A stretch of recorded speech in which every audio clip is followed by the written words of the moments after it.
an líon inis den darthóir chláir tá Caoimhe de Barra an Príomhoifigeach Feidhmiuchán réasúnta nua den eagraíocht Trócaire. A Caoimhe fáilte go dtí an chláir? A Caoimhe ní mór dom cógáid gus mór a thuirt leat ar dús de bhar go bhfuil tú is inisiad do Príomhoifigeach Feidhmiuchán den eagraíocht Trócaire. Os rudaí gur béh seo mó céad agad a Raidió leat a roinnt blianta nuas, bhris leat cóir síos a thuirtún ar dús faoi a chúra san airnáil cúnamh idirnáisiúnta, agus an sin chuna inseadún fhí conas atá gáirí leat mar Príomhoifigeach Feidhmiuchán Trócaire le roinnt mína nuas. Cínte, well is toch an céad le rán agur blach clíochna agus tá méid rééis fithe is toch a fé trína fé cear bliain a chahabh in san an saoil na eagraíocht Cairneacht cosúla Trócaire. Bhí mé gobar le Trócaire a gcóir 8 bliana 10 agus im líon 2015 dóg mé ar feadh 3 bliain agus chuí mé go dtí an bhaláimh deisceart na Hafraice áit bhí mé gobar le concern. Agus an sin tháinig mé ar cúpla míl hin chuig Trócaire agus thug mé an post nua seo. So tá méid rééis blianta fada chahabh in san sector seo agus dúcha go an taithí agam ar an obair. An obair is mó a haithníonn lom caithim mé rá agus a haithníonn le annach daoine a obaíonn in san sector seo ná an obair thar lear. So chaith mé sé nó beidir 7 bliain in Omláin ag obair tíre cosú le an bhaláimh Mozambique, Zimbabwe, Angola agus mar sin de. Take am go mín sibh Trócaire obair ar ábhrom húiseacha agus go mín tú féin ag taistil go minic. An féidir acra nó cóirsíos a thuirtún faoi na hábhar is mó bhfuil sibh ag obair orthú thar lear sa látáineo? Se cinnte, bhfuil na hábhar is mó atá faoi chóramagí ná ábhar bhfuil buinte acu le cearta déine, cearta banúsacha déine cosúla an cearta dóhan bí a bheith ag déine cearta nío bheith an a fórsaí a chusand ó forréigen na ceart bhean a fórsaí eiscin na dul scoil agus mar sin de. So dachil rudí enmuid tá sé bunithe i cearta déine agus an ceart dínet a bheith gachil duine ar an dain seo. Go luath bhí mise in san Éitióp agus rih sin bhí mé in san Palestine. In san Éitióp tá mu denmh annach chuid obair le daine atá híos le seo héamh ahrúéróide. Tá ahrúéróide a chur gomóristeach ar pobil bocht I ddíorthe cosú leis an Éitióp. Tus blianta fadó hin bhíoh rudí deachar ach bhí siad ar a leid réúnta bhíocha is ag daoine caihan na hiúcach an bóisteach agus cé cho fada a bharach sé agus bhí siad in an plánóil ar an ban sin ach anis tus ahrúéróide tá an bóisteach ag tacht nó ní hagan sé ó blian go blian agus croíonn sé seo annach chuid feiban na bunúsacha de riine mar hampla an mecht bí acu a gcóir ní a gcóir lá ní a gcóir seachtain ach a gcóir beannach an blian omláin. So tá muid denmh annach chuid obair le phobal agus le clín chun ahrú a dhéanamh in san bailachan bhfuil siad a dhéanamh a chud feirmiúireacht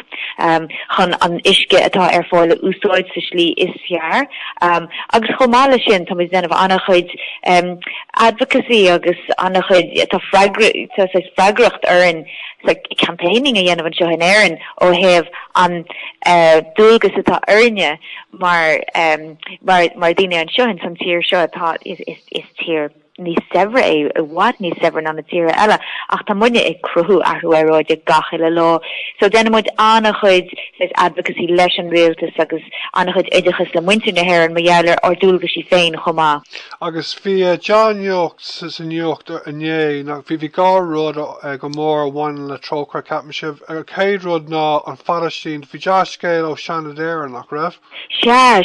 so ihe réir is Seanad bhí sa písa legislation marall na occupied territories so sin an talamh a hoog Israel sa bhíon 1967 agus tá sé nabhdlachach de réir nó sin aontaithe agus gach tíreile seachas Israeli féin tá sé nabhdlachach gomach Israel fós lonathe in an Pórte de Palestine so tá an bille seo tá sé tá mit gomór bhóver an bille seo tuiscin neanan sé an sulére nach cógamach ein duine nó ein eagraíocht ag denmh airgid in anois a gúil an tír free occupation nabhdlachach agus sin é an buint an sin. agus an dar rud a hála inné an mór rud ceapan sin ná bhí gradam dóchas im líne agus bhuaí sibh cúpla gradam nar bhuaí? Bhuaí mar gá gradam bhí an áthas ar mar dhealar se bhí 3 gradam ar fáil in Omlán agus bhuaí mar gá cean an céad cean na gléitar an Global Citizen Award agus bhuaigh éimean míon an gradam seo agus bhí éimean ag obair an seo Trócaire fa fiseach bliana bhí sé mar an Príomhoifigeach gcóir 5 bliam déarnach agus is dinne iontaché is dinne gohfuil vision an fad termach agus an mhuar aige agus bhí sé an lornach a saoil Trócaire fan na fiseach blianta sin so tá míid an bhródú las éimean agus as an gradam sin a bhuair sé agus chomála sin bhuair mar gradam a gcóir documentary a dhéanamar le John McColgan mar dhealar an Palestine agus This is Palestine as later so tá sé an so in sin sé an scéal agus an cadtá tórluins an Palestine agus cé cho ggóratá